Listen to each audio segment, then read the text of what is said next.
Chapter 14. CREPUSCULE.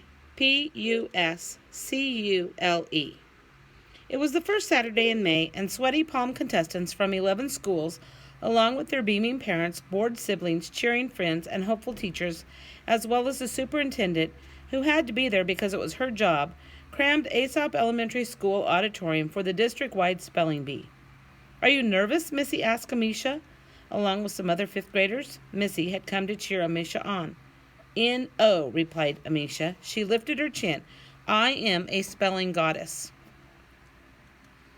"Maybe," said Ham, "but you have some stiff competition." He pointed to the other contestants lining up on stage. "Isn't that Rex Lexicon, the third-grade whiz kid from Petronius?" "Yeah," said Jackie, "and there's Dorcas Wadsworth, a.k.a. the Great Wordini. She's won the competition 2 years in a row." "Don't forget about little Mikey Mapes," added Calvin. "He may be only 5 years old, but he's a genius. I hear he's going to Harvard next year." "Oh, Please," drawled Amisha. "Not one of them can hold a candle to my orthographic brilliance." "Huh?" asked Ham. "Her good spelling," translated Stanford. "Oh," said Ham, "I get it." He thought for a moment. "But can you spell it?" "ORTHOGRAPHIC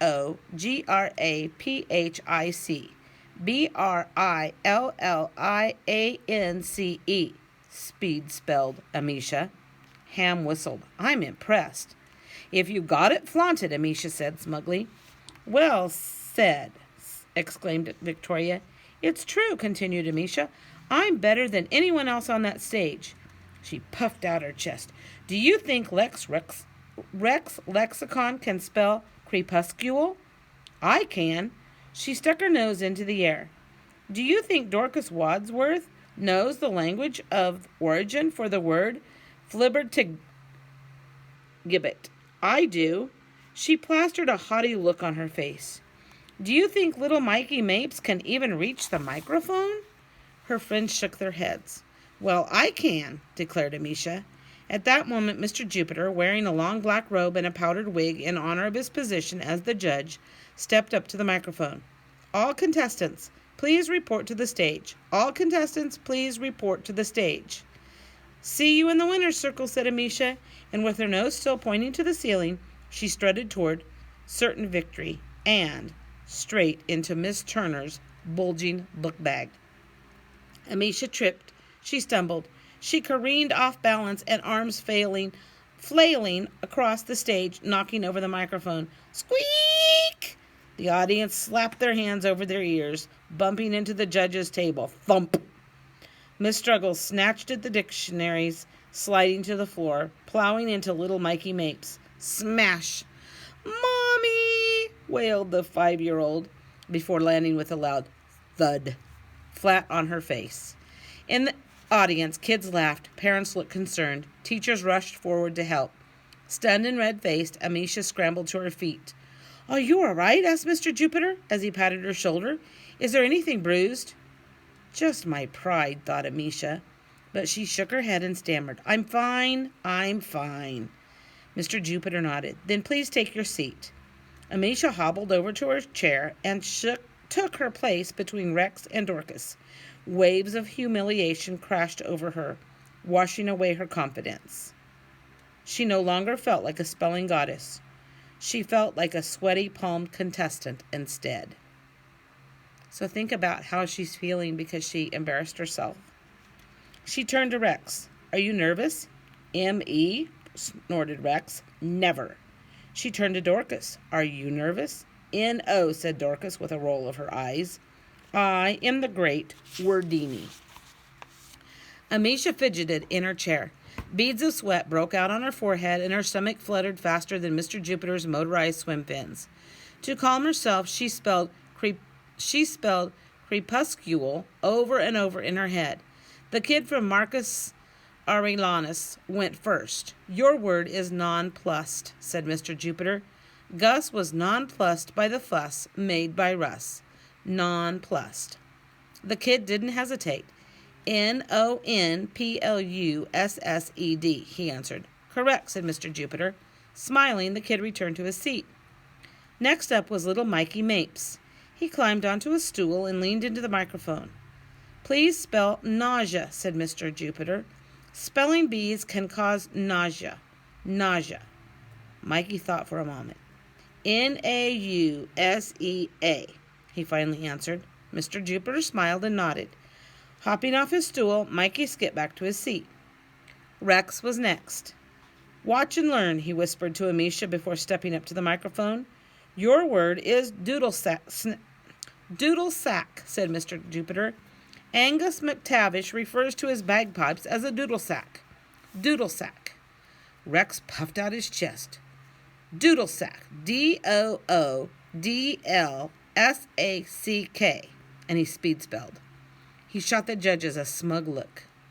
No, I am sorry, that's incorrect, said Mr. Jupiter. But, began Rex. Please step off the stage, said Mr. Jupiter.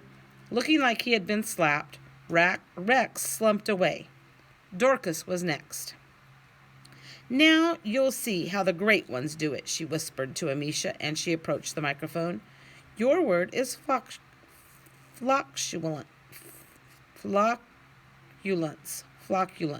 said Mr. Jupiter. Flocculence. Should never be confused with flatulence. Flocculence.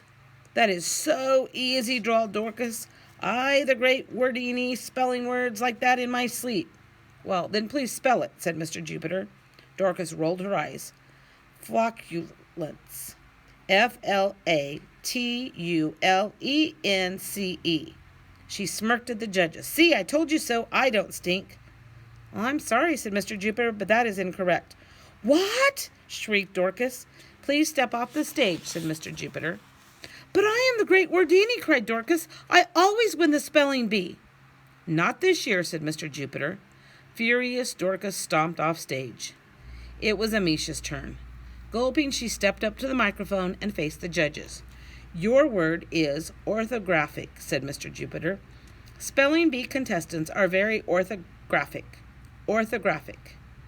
In the audience, Amisha's friends grinned at one another. She knows this one, whispered Missy. And watch her flaunt it, Victoria whispered back. But Amisha didn't flaunt it. Standing in the spotlight, her heart pounding, her stomach fluttering, she could barely contain her nervousness. Crossing her legs and bouncing from foot to foot, she slowly began to spell out O-R-T, H-O-G-R, A-P-H-I, That's correct, said Mr. Jupiter. Relief washed over her. Mr. Jupiter grinned. You may return to your seat. And the bee went on, word after word, contestant after contestant. The speller from Socrates went down in the second round, but not Amisha. The speller from Sirio went down in the fourth round, but not Amisha. The spellers from Homer, Petronius, and Caesar went down in the seventh round, but not Amisha. By the 10th round, only Amisha and little Mikey Mapes remained on stage. Mikey climbed onto his stool and leaned toward the microphone. Your word is berry, said Mr. Jupiter. Strawberries are good, but berry is bad. Berry. Mikey shot Amisha a triumphant look before spelling berry. B-E-R-R-Y. B-E-R-R-Y. No, that is incorrect, said Mr. Jupiter. Mommy! Wailed Mr. Jupiter. Mommy! As he ran off stage. Mr. Jupiter turned to Amisha. If you can spell the next word, you will be our new district-wide spelling champion. Are you ready? Amisha took a deep, calming breath and nodded. Your word is crepuscule, said Mr. Jupiter. Crepuscule is always a word used in a spelling bee. Crepuscule. Amisha wanted to laugh at the easiness of the word. She wanted to show off by speed spelling. But then Miss Turner's book bag caught her eye. Slowly, methodically, no flash, no sass, Amisha spelled C-R-E-P-U-S-C-U-L-E. That is correct, cried Mr. Jupiter. Amisha Spellwaddy, you are the new district-wide spelling champion. The audience cheered. The superintendent presented Amisha with a spelling bee medal. and then posed for a quick photograph before racing back to her office. And Amisha's friends crowded on stage to congratulate her. "You are a spelling goddess," squealed Missy. "You really are." Amisha blushed. "Nah," she said. "I'm just a fifth grader who can spell." All right, the moral of this chapter is false confidence is the forerunner of misfortune. What do you think that means? False confidence is the forerunner of misfortune.